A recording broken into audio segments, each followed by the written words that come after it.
সবসময় নির্বাচন, এবং নির্বাচন কোন আঁতাতের নির্বাচনে বিএনপি কখনোই ছিল না, ভাগাভাগির নির্বাচনে বিএনপি কখনোই ছিল না।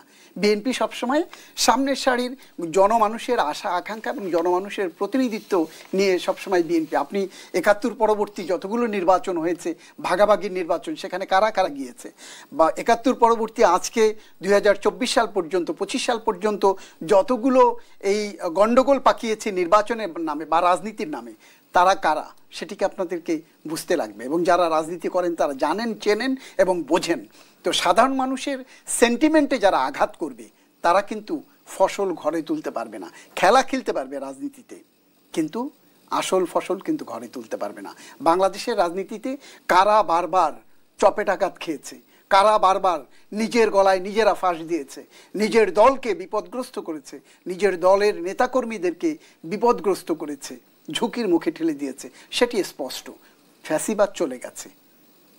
ফ্যাসিবাদের কর্মতৎপরতা বা ফ্যাসিবাদের অঙ্গুলি হেলনে এখনও কোনো দেশের ভেতরে যারা বড় দল, কোনো বড় দল নিজেদেরকে দাবি করছে বা চাইছে, তারা কিন্তু সেই ফ্যাসিবাদের অঙ্গুলি হেলনে এখনও নানান কথাবার্তা বলছে, যা মানুষের মধ্যে শঙ্কা, ভীতি, আতঙ্কের দিকে এগিয়ে নিতে চাইছে। সমন্বয়ক সার্জিস আলম বলেছেন, আগামী নির্বাচনকে সামনে রেখে কেউ ক্ষমতার অপব্যবহার করার চেষ্টা করলে দেশে আরেকটা গণবিপ্লব হবে। আগামী নির্বাচন হবে গণঅভ্যুত্থানের আকাঙ্ক্ষাকে সামনে নিয়ে। নির্বাচন সামনে রেখে কারা আসলে ক্ষমতার অপব্যবহারের চেষ্টা চালাচ্ছে, কাদের উদ্দেশ্যে হুঁশিয়ারি? দেখেন, ক্ষমতা কার আছে? বিএনপি গত ১৬ বছর, ১৭-১৮ বছর যদি আমরা বলি, ১-১১ সার্জিস আলম যেটি বলেছে, ক্ষমতার যদি অপব্যবহার করায়, কারা ক্ষমতার অপব্যবহার করছে? তিনি কিন্তু রাজনৈতিক দলগুলোর উদ্দেশ্যে কথা বলেছেন। যার উদ্দেশ্যেই কথা বলুক না কেন, ক্ষমতা আছে কার হাতে? তারা এবং এই সার্জিস আলমরা সরকারের অংশ। সার্জিস আলমদের প্রতিনিধিরা সরকারের ভেতরে আছে।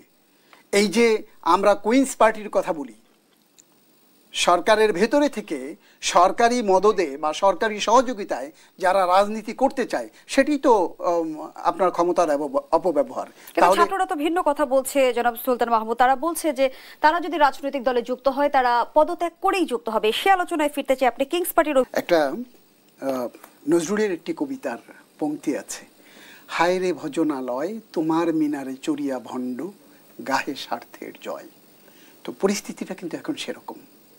কেমন সেরকম?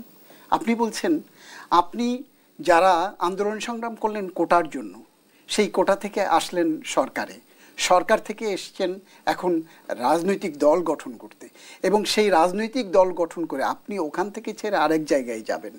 ওখানে কাকে বসাবেন সেই রূপরেখাও আপনারা নিচ্ছেন।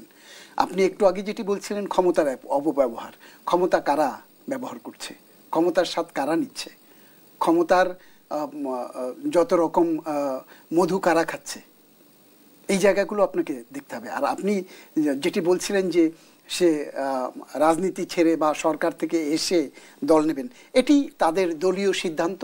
কিন্তু সেই দলীয় সিদ্ধান্তের ব্যাপারেও আমরা যেটা দেখলাম যে একজনকে কনভেনার করার ব্যাপারে হয়তো কিছুটা মতৈক্য তাদের মধ্যে হয়েছে, কিন্তু কে সেক্রেটারি হবে আর কে কে হবে এটি নিয়ে তো তাদের মধ্যে চরম বিভেদ শুরু হয়েছে। এই বিভেদটা কিন্তু এখন না, বিভেদটা আগে থেকেই ছিল। এখন এই যে ক্ষমতার হালুয়া রুটি ভাগাভাগি করতে গিয়ে কে কোন দিক থেকে কোনটা কি করবে সেটিকে নিয়ে আমরা লোক দেখানো অনেক কিছু দেখছি। দেখেন, দিন শেষে বাংলাদেশের মানুষকে বোকা ভাববার কোনো কারণ নাই। বাংলাদেশের মানুষ কিন্তু সঠিক সময় সঠিক সমুচিত জবাব, সঠিক সিদ্ধান্তটি নিয়ে নেয়। তো আপনি দল গঠন করবেন, দল গঠন করেন। আপনি প্রক্লেমেশন দিবেন, সেটি কি দিতে পেরেছেন? পারেন নাই। আপনি কি করবেন সেটিও সরকারের ওখান থেকে করে দেওয়া হবে। আপনার দল গঠন করে দেবে, আপনি রাজনৈতিক কর্মকাণ্ড চালাচ্ছেন, আপনি যত ধরনের যেখানে যাচ্ছেন সেখানটাতে সরকারের নানান সুযোগ সুবিধা আপনারা ব্যবহার করছেন।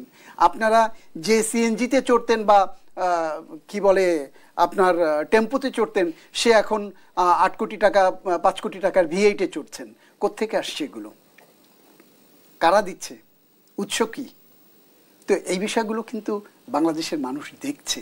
আপনি আজকে আপনার এই যাদের কথা বললেন তাদের ভিতর থেকে তাদের নেতৃত্বের প্রথম সারিতে যারা আছে তারাই বলেছে যে আমি সকালে এক গাড়িতে চললে বিকেলে ওই গাড়িতে চড়ি না, বিকেলে অন্য গাড়িতে চড়ি, রাতে আর এক গাড়িতে চড়ি।